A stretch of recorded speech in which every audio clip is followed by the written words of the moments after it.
I used to believe in love of kind that lasts, forged through years of trust and shared dreams. My name is Emily Harper, and when I married Nathan Harper, I saw a future where we'd faced the world side by side. But standing in our quiet kitchen, staring at the cold meal it cooked, I felt like a fool holding on to a ghost. Nathan wasn't the man had once promised me forever. HD grown distant, his late nights at the law firm, stretching into absences I couldn't ignore. I told myself it was work, that he was stressed, but the truth lingered in the air. Like a bitter taste I couldn't shake. That night when he walked in after midnight, his tie loose, and a faint whiff of jasmine on his collar, I didn't ask where HD been. You didn't call, I said, my voice steady despite the ache. He shrugged, pouring a drink. I was tied up, his words cut deeper than they should be. I made dinner, I pressed, hoping for anything I ate, he muttered, brushing past me. I stood there, hands trembling, realizing he hadn't chosen me in a long time. The signs had been there, subtle at first, missed anniversaries, a new cologne I didn't buy. The way he guarded his phone. One day, cleaning his study, I found a silk scarf tucked in a drawer. Too elegant for my taste, with a note for my Lauren forever. My heart stopped. Lauren. The name sank into me like a stone, unraveling years of excuses. It'd been blind clinging to a love that no longer existed. When Nathan came home, I held the scarf up, my voice barely a whisper. Who's Lauren? His face didn't soften with guilt. It hardened with irritation. Don't do this, Emily. He sighed as if I were the problem.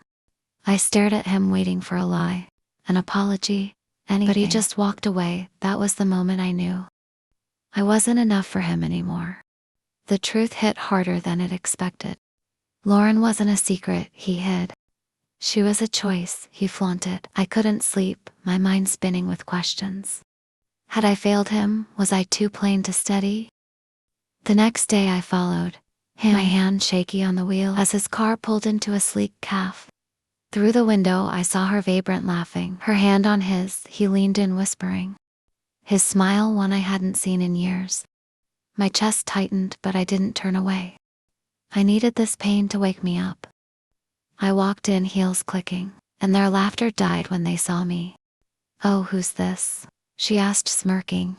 I'm his wife, I said, my voice firm. Her eyes widened. But Nathan just leaned back, unbothered. It's complicated, he said, dismissing me. That was it. Final crack. This wasn't love. It was a battlefield it lost. I left the cafe, my breath uneven, fury replacing the hurt. He didn't chase me. Didn't care. That night he came home, reeking of her perfume, acting like nothing had changed. Why make a fuss, he said. When I confronted him, his tone dripping with disdain. I'm your wife, I snapped. He smirked, cruel and cold. And what do you want me to do? Pretend I still care. My nails dug into my palms. Why not leave, I whispered. He leaned in, his voice a blade. Because you're still useful, Emily. Useful, the word echoed, stripping away the last of my illusions. I was a tool to him, nothing more. The next morning I sat numbly at the table, coffee untouched. My friend Tara called. Sensing something was off, he said, I'm useful, I told her, voice breaking. She didn't hesitate. That's it. You're done, I'll help you leave. I'd thought about it before, but fear had always stopped me. Fear of the unknown, of losing the years I'd given him. But that night, I overheard him on the phone, laughing with his buddies. Emily, she was a stepping stone, he said. I needed her, stabilitum enough to stick around. Now she's just there. My blood ran cold. A stepping stone. The pain was raw, but it lit a fire in me. I wouldn't let him win. I packed that night, hand steady as I filled a bag with essentials. The bedroom felt foreign, a tomb of a life it outlived. When Nathan saw me, he chuckled. Where do you think you're going? You won't last a week. I met his gaze, unflinching. Watch me. I walked out the door, shutting behind me like a gunshot. Tara's car waited outside, her eyes fierce with support. You don't have to be okay, she said as I climbed in.